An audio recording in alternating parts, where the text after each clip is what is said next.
Welcome to the Crypto Guild. I'm your host Rahul, and on this channel we talk everything crypto. So if you're interested in learning more about this super exciting space, you're absolutely in the right place. The topic for today's video is smart contracts. So what are smart contracts? What is the big deal with smart contracts? What kind of use cases can we expect from them? And yeah, what kind of future do they have actually related to blockchains and cryptocurrencies?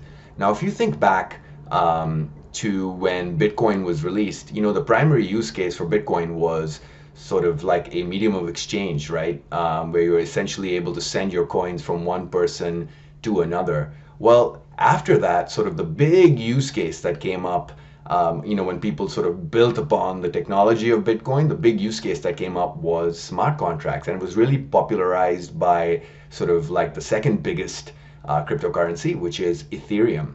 And it has somewhat of an interesting history. Smart contracts is not a completely new concept. It was actually introduced by an American scientist called Nick Szabo back in 1997, believe it or not. But what we're going to do is stay away from his original definition of it. It's pretty confusing. And I'm going to try and break it down for you guys in sort of like a simple and easy to understand way.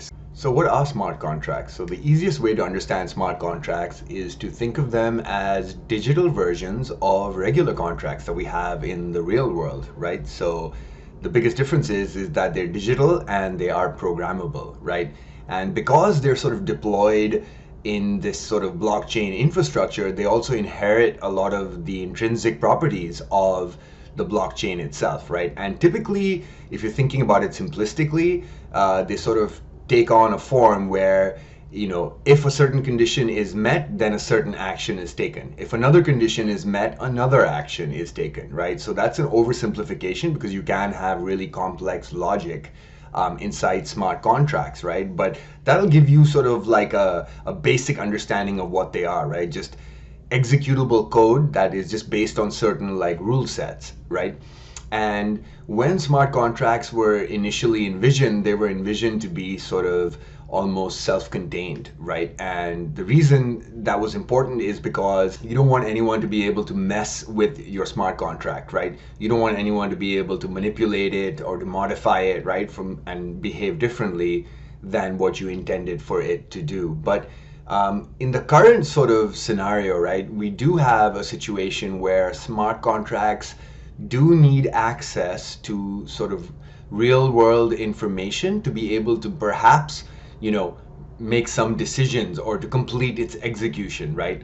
And so this infrastructure is basically called an oracle. So, right, so what is an oracle and what does it have to do with smart contracts? Well, in simple terms, oracles are also just pieces of code that go and retrieve information from the real world, and then they feed it to the smart contract so that the smart contract can execute. And this real world information can be anything really. It can be like the current weather, it can be the price of a particular stock, it can be conversion rate between different like currencies. The sky is the limit really. But let's kind of bring it home by using an example, right? So the example I want to pick is on voting. Now, here in the United States, you have to essentially register yourself to, to vote, and the voting sort of process is pretty complex, right? So you have early voting, you have people who are sitting outside the country, they're sending in, their votes. You have, voting on particular days where you actually go in person and actually go cast your vote,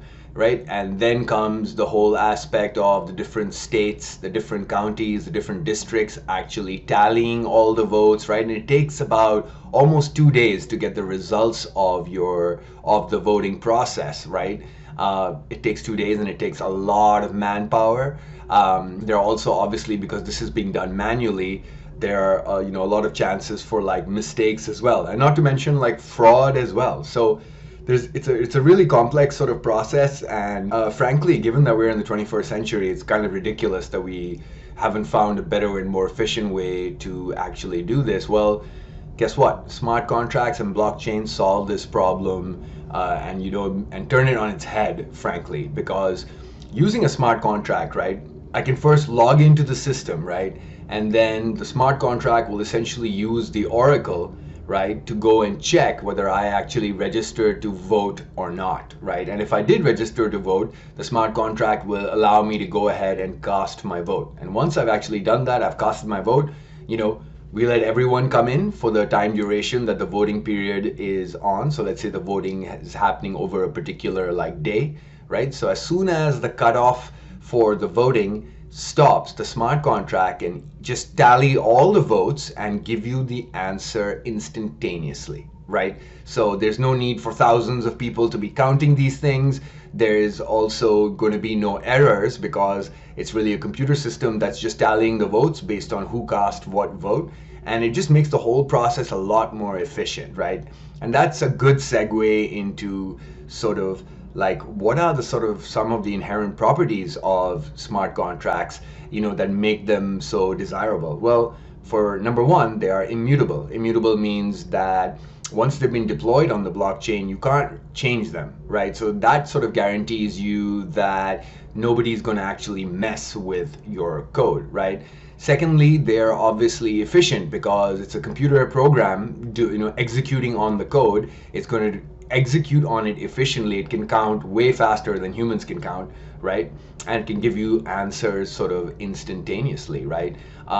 Smart contracts are also auditable. You can audit a smart contract on the blockchain, since everything is transparent, to see that it will behave in the way that you think it will behave, right?